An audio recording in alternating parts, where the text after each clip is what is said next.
fazer um resumo para vocês de como é que eu faço o laudo do obstétrico. Nesse caso aqui um obstétrico morfológico e ainda esse aqui acrescentaram o Doppler das artérias uterinas. Então vamos lá. A primeira coisa que eu começo a fazer no exame é preenchendo aqui, ó, qual é a data do primeiro ultrassom dessa paciente. Então, de acordo com o primeiro ultrassom, essa paciente hoje teve em 23 semanas e 5 dias. E de acordo com a menstruação dela, 23 semanas e 2 dias. É extremamente importante, antes de começar o laudo, você ter ideia de qual é a realidade do neném, que é para estar hoje, né? Então, por que eu coloco os dois? Porque é nessa hora que a gente tem a oportunidade de descobrir se tem algo errado na datação dela. Às vezes a paciente aparece aqui, sem nada na mão, abanando as mãos, e fazer qual é a data da sua menstruação? Tanto, quando você tem certeza? Tenho. Aí você vai, faz o exame e tá dando tudo diferente. Aí depois você descobre que a data que ela te deu está errada e que ela está sendo datada pelo primeiro ultrassom e assim por diante.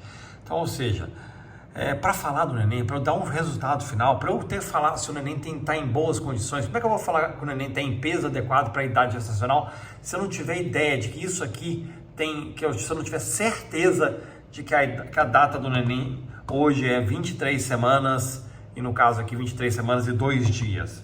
Então eu estou fazendo um ultrassom obstétrico, tem que ter um comparativo. Então eu não posso simplesmente apagar esses dois aqui e botar a minha data aqui do nada, a não ser que eu não tenha essas duas de cima, né? E chegar aqui, ó, o meu neném tem, o neném datado pela biometria atual de hoje tem 20 semanas.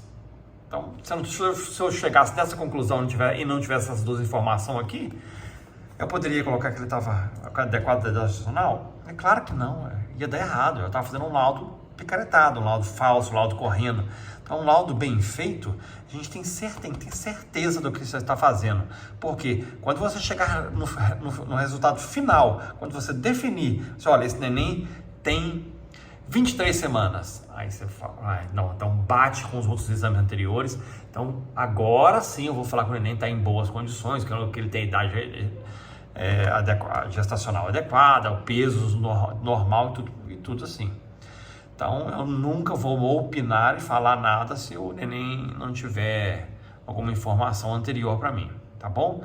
Então, tem a primeira ultrassom, tem a data da última menstruação e aqui a biometria fetal atual. Qual que é a minha biometria fetal atual? Eu evito escrever a datação exata que a máquina deu se ela tiver diferença de poucos dias. No caso, esse neném aqui deu 23 semanas e 3 dias. Eu vou, em vez de acrescentar mais um número a mais aqui, para não confundir ninguém, eu já coloco direto concordante. Um dia de diferença, isso é concordante, não precisa ficar reescrevendo, porque parece que, para alguns médicos, parece redatação. Principalmente se o neném começar a discordar disso aqui. Aí você tem que avisar através do peso. Olha, esse neném já não está com peso gestacional adequado. Porque se você começa a escrever, as pessoas podem começar a achar que você está redatando. Tá bom? Então, se for necessário, eu vou colocar, o feto tem 23 semanas e 2 dias hoje, mas ele aparenta ter 20 semanas. Se for tivesse um feto com possibilidade de restrição de crescimento intrauterino. Então, essas primeiras linhas aqui tem essa ideia. Essa linha aqui é extremamente importante. Colocar aqui, adiantar para o médico qual é o peso do neném. 606 gramas. E adiantar o percentil deste peso. Este peso, qual que é o percentil dele? O percentil dele é 55. Porque se você não coloca isso para o médico, só coloca até aqui, feto com 600 gramas, nem coloca lá em cima, feto com 600 gramas, você vai obrigar o médico a ter que abrir uma tabela, procurar para ver se para essa idade gestacional, 606 gramas, qual que é o percentil? É um peso adequado? Porque é ou não é adequado? Com um simples olhar aqui, todo mundo já sabe que é, percentil 55, fantástico, meio 50, tá? Ótimo. Então, percentil de peso adequado. é um resumo que você faz para o médico, uma facilidade que você tem que dar para o seu cliente, né, que é o médico assistente que vai receber o meu laudo, já ter este resumo aqui embaixo, contando para ele, ó, o feto tem a idade gestacional adequada, em comparação com a DUM. Na minha máquina eu joguei a comparação com a DUM. Então, de acordo com a DUM, esse feto está no percentil 55, 606 gramas. A variação da minha máquina, e eu classifiquei ele como adequado para a idade gestacional. Outra coisa aqui, que não é comum, não vejo em lugar nenhum, que é essa parte aqui de baixo, das artérias uterinas. E, aliás, do Doppler inteiro eu sempre faço isso. Olha como é que está escrito aqui. Artérias uterinas com IP médio abaixo do percentil 95 normal. A maioria das pessoas vão parar aqui, ó, ponto final. Eu parava aqui, parei a vida inteira, eu parava o exame exatamente aqui. Só que uma atualização no Cetros, em conversa com o Dr. Cláudio Pires lá, ele mostrou que muitos médicos que recebem isso de posto de saúde não entendem nada de várias coisas. Tem muito médico chegando, roda muito médico posto de saúde de médicos recém-formados, porque a maioria deles, muitos deles, né, a maioria não tem esses dados, né, muitos deles não sabem do que a gente está falando.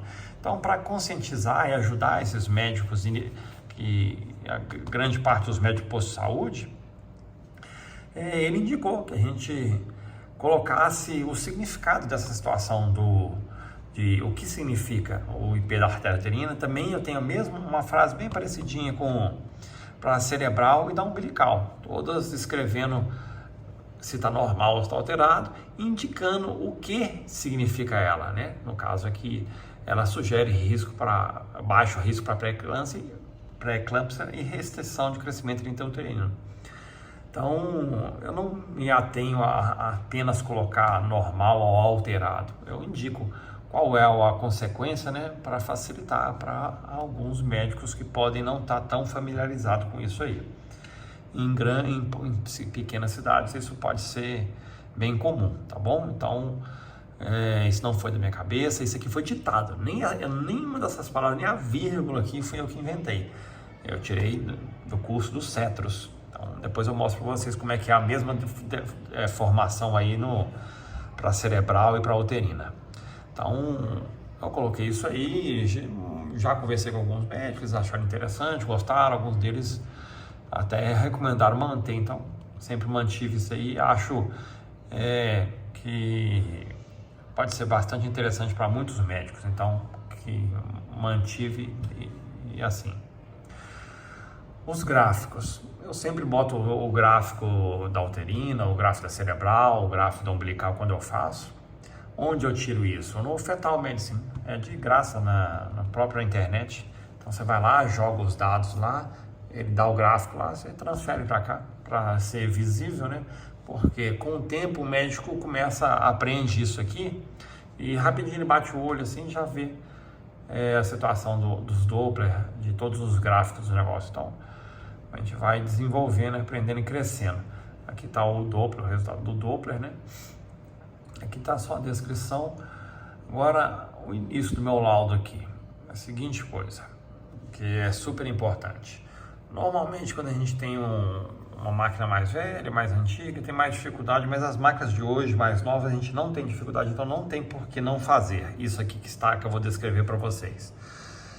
Como é que a gente fazia antigamente? A gente colocava diâmetro biparietal, DBP, e colocava só o valor, 5,64 centímetros, e acabava por aqui. Aí eu te pergunto, e agora que eu estou tampando aqui, esses valores aqui da cabeça são o que para vocês? Tá normal, tá certo? Você nem tem a cabeça adequada? Porque às vezes ele pode estar ter uma barriga certa, ou até uma barriga um pouco mais, uma circunferência abdominal um pouco mais acima do normal, e lá embaixo você vai olhar isso só o percentil de acordo com o peso. Aí você vai olhar e vai falar assim, não, o percentil está entre 10 e 50, tá ótimo, mas não olhou o percentil individual. Então é importante entender o percentil individual de cada uma das partes do neném, né? Na verdade isso é um morfológico, né? Então O que é? O DBP 5,64. Tá certo ou tá errado? A circunferência cefálica 21,7. E a abdominal? E aí? Tá certo ou tá errado? Qual que é o desvio delas? Você não vai saber. Você vai fazer o médico lá abrir um caderninho, procurar um por um para procurar isso. As máquinas modernas soltam o resultado. Então vamos ver isso aqui, vamos analisar. 5,64 o diâmetro biparietal. Isso é bom ou isso é ruim? É fantástico no caso desse neném, 42. O meio é 50. Olha aqui, DOF. Circunferência cefálica 52, que beleza. Abdominal 59. O fêmur 36%, 38%. Então, ou seja, em vez de avaliar, de colocar o valor e fazer o médico procurar, ou às vezes você sabe que a maioria dos médicos nem tem acesso a isso, não vai procurar nada. Eu tivesse que escolher um dia, hoje eu falo assim para vocês, se for para escolher, se você for digitar na mão, digita só o percentil, porque isso aqui não tem valor nenhum. Isso aqui está lá no laudo, está na foto. Agora o percentil que é o importante, eu quero saber quanto é que está. Quero saber, esse fêmur é um fêmur adequado? Esse fêmur é um fêmur grande, pequeno? Como é que está isso? Como é que está esse fêmur em relação ao resto do corpo? Esse feto pode ter restrição de crescimento assimétrico, não pode? E você ia perceber isso? Não ia, né? Se você não tiver os percentil, você vai simplesmente jogar o valor lá e você só vai perceber se por acaso o percentil, que é o único mais comum aí, que é o percentil do peso, a pessoa descobrir se o percentil do peso estiver entre 10 e 50, ele vai jogar lá entre 10 e 50. E não vai perceber que o feto já estava apresentando uma restrição de crescimento assimétrica. E ia comer isso tudo aqui, e é óbvio, o médico assistente, o médico de saúde ou os outros médicos também não ia ver, e aquele negócio, todo mundo empurrando com a barriga para frente. O que acontece? Lá no final da gestação, quando isso está bem nítido, bem visível e grosseiro, aí alguém vira e fala assim, opa, esse fêmur aqui não está batendo com esse neném, e vai lá e descobre que está tudo assimétrico há muito tempo, e não tem ninguém sabendo, porque não estão julgando, não estão fazendo o exame completo, estão fazendo o exame só até aqui. Aí, então como que faz isso? Algumas máquinas igual a minha aqui, a Philips, já solta o exame inteiro, já traz isso aqui, já pega, já Ctrl+Copy, Ctrl+V aqui e não faz nada. Nenhum desses valores aqui foi digitado pela minha assistente, não. Isso aqui ela só pegou e colou aqui. Então não tem nada digitado manual, até evita riscos de erro aqui.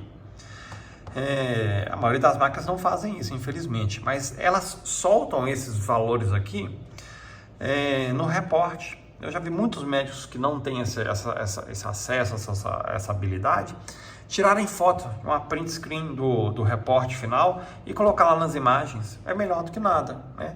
Então já vi muitos médicos fazerem, que não conseguem fazer isso aqui, tirar um print screen do reporte, acrescentar lá na tela. Se ele conseguir tirar num pendrive, cola aqui no laudo, tá valendo, ou exportar como PDF. Muitas máquinas exportam o reporte como PDF.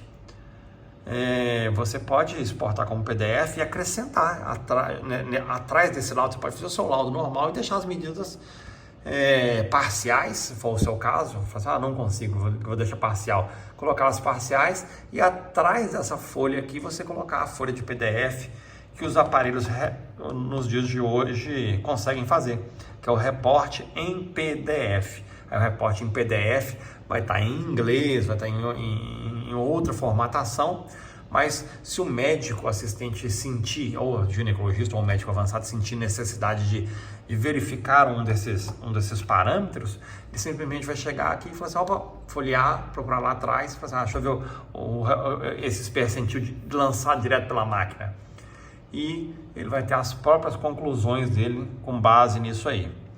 Então, é uma coisa muito importante pensar e fazer o laudo mais completo possível. Eu vi muito laudo vacalhado aí que as pessoas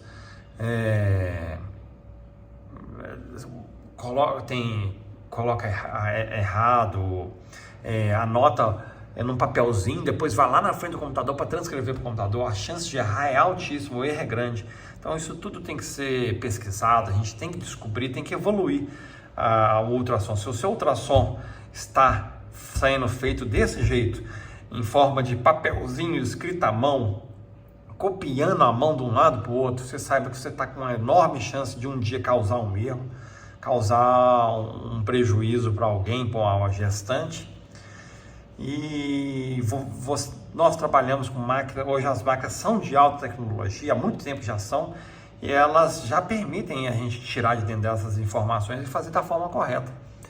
Então essa é uma dica para quem está começando aí, começar da forma certa, tá? Lembrando, eu não copiei nada disso aqui. Isso aqui é o Ctrl+Copy, Ctrl+V da minha máquina. Muitas máquinas têm isso, até as que importam para PDF. Depois pode ter um extrator de PDF e tentar arrancar isso lá pelo PDF. Então, se você não sabe, entre em contato com o representante da sua máquina. Fala com ele, fala assim, olha, eu quero isso aqui é importante, isso aqui faz parte da sua máquina, todas as máquinas fazem isso, até as máquinas mais vagabundas de 1990 eu já vi isso lá dentro dela, dentro do reporte delas. E tem uma máquina de 95 que eu usei de treinamento, e ela não exportava não, mas ela já tinha esses dados lá dentro. Eu lembro de tirar isso de lá, que quando eu fui comprar as minhas máquinas modernas, eu sempre falei assim, não, quando eu comprar uma máquina bem moderna, eu vou exigir que ela tenha o reporte estruturado, para tirar o reporte estruturado e eu montar isso aqui, porque eu não quero ficar digitando isso aqui não. Eu tenho secretária, ela monta esse laudo bonitinho, rapidamente. Um laudo desse aqui inteiro, isso aqui tudo que vocês estão vendo, a parte de digitação foi feita em menos de 3 minutos. Ela só perde o tempo formatando, tá vendo aqui que ela colocou tudo alinhadinho, bonitinho? Só perde tempo dando uma formatação, acertando os números para que a pessoa passe o olho rapidamente e veja tudo de forma adequada. Fora isso, não tem nada aqui que eu ponha a mão. Tudo isso aqui já vem pronto, a máquina vai trazendo e substituindo para mim.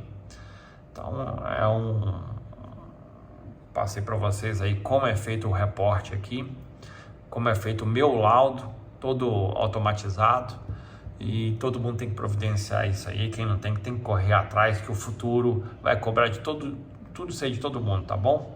Até mais, boa sorte para todo mundo.